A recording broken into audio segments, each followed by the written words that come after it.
Welcome to another 60-minute sports video. I'm your host. My name is Christopher Sedan Matthews. And I'm Vengo. The illogical one. The illogical one. Don't forget. So it's just that nice, pretty soon. Come talk nonsense for the people here. We have to do a 9 to 5, you know. Okay, yes, that is true. That is true. So today we will have a discussion about Elaine Thompson-Herah. She would have left MVP now nearly about a month or so now. And she made a release at the time when she left MVP, and she did an interview on Profile. If you're a Jamaican, you grew up in Jamaica, you must know Profile. It used to be hosted by Ian Boyne. It was the thing, it still is the thing. She did an interview on it the other day. And I'm disappointed with her. Why so? She made reference to MVP and the club overall, but she did not single her out her coach. During the release, when she was acknowledging that she was going to leave, she did not acknowledge the coach either. He would have done so much to help her to become arguably the best sprinter of all, female sprinter of all time. I'm disappointed that she's not acknowledging. But not mentioning the coach, you know, under the circumstances. It is clearly saying that the relationship between herself and the coach has been strained. And for whatever reason, that information is not out in the public domain. And I'm thinking that the fact that the coach himself did not say what, in totality, what the discrepancies were at the time, it probably rubs her the wrong way. And so, being a human being, you know, being a human being, you probably will not want to get too personal by mentioning anyone, and it allows, based on the atmosphere, it allows, in my opinion, for her to just move on. Fine, we understand all of that, and if there's an issue, we get she being upset with her coach, Stephen Francis, or former coach rather, no. But again, she wasn't seen as an elite athlete in high school. Not saying she wasn't a good or decent athlete in high school, but she wasn't a superstar sprinter in high school. So clearly, a lot of work needed to happen for her to get to this stage. And hold on, let me finish. We know that Stephen Francis is arguably one of the greatest sprint coach of all time. Would have seen what he did with Asafa Powell, Shelley Fraser, and other athletes. He's just the man. So clearly, he was significant in her becoming who she is.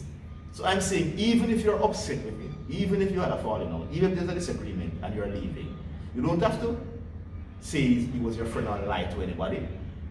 But I think he deserves some acknowledgement. You should have singled him out and praised him for what he would have done for her. Maybe and maybe not, right? Depending on looking at the climate.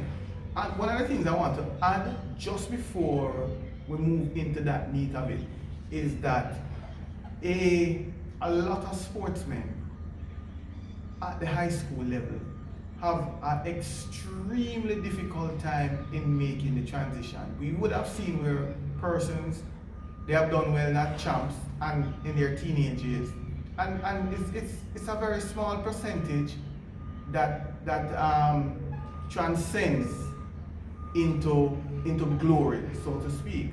And I just think we're sometimes overrating the fact that the athlete being a good athlete and was not a star athlete at the high school level or at champs level, and for them to transition into stardom is not saying too much.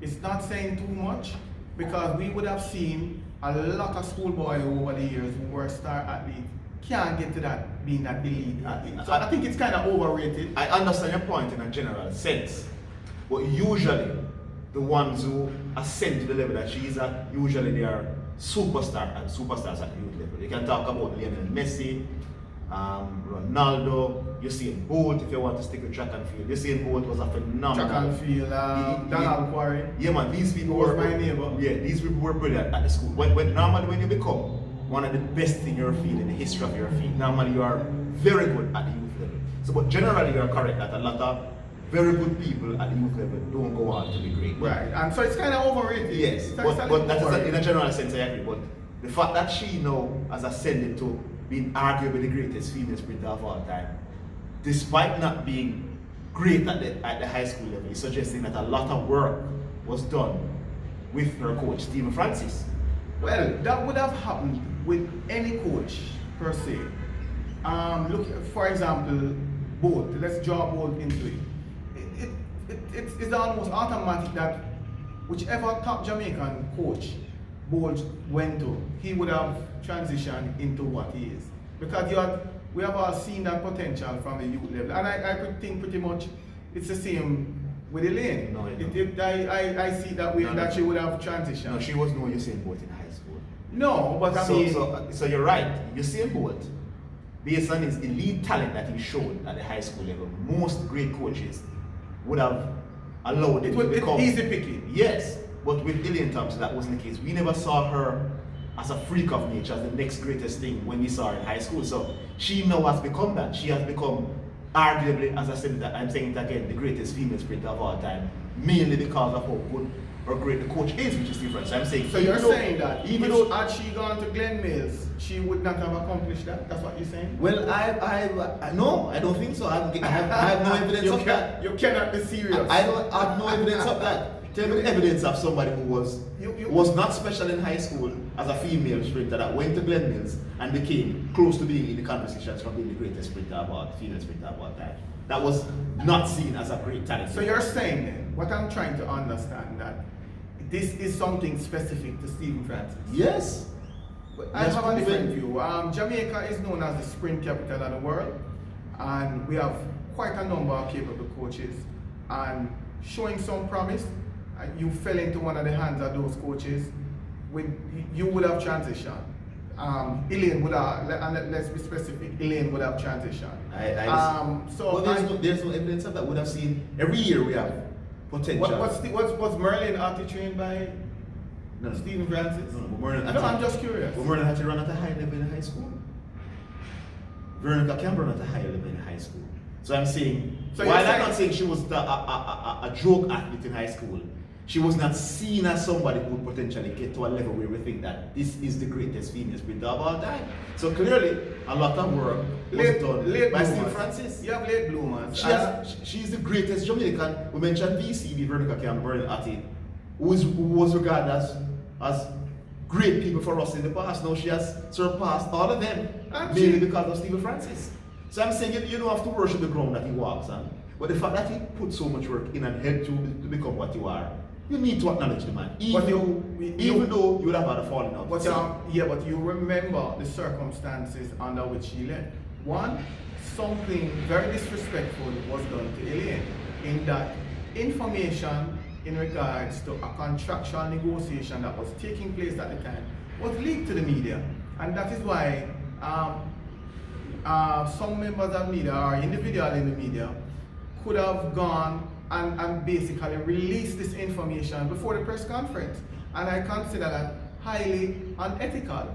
And so clearly she has a beef with how the entire matter was handled. Well, and I can understand that, being human. I can understand that as well, but again, who leaked the information to the media? Was it Stephen Francis? That's what you're suggesting? Clearly. I don't know.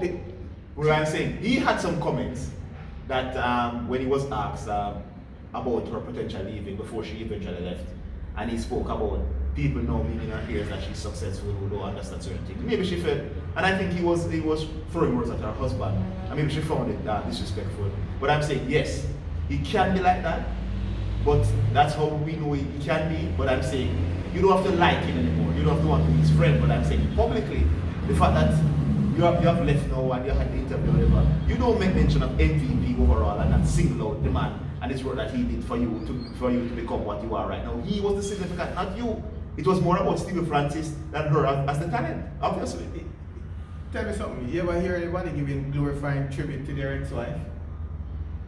No, that's a different that's a different dynamic. It is the normal scheme of things that during that honeymoon period when things breaks up, that people don't go around glorifying the good times that they have had, especially in a professional work atmosphere. She may not see it as anything exceptional, and any decent coach would have allowed her to reach to the level. So I personally don't have a problem with it. The entire situation was handled with information flying all over the place before the negotiation was complete is inappropriate, and it is unethical for that to have happened. It was a real untidy atmosphere, and of course she's still grieving.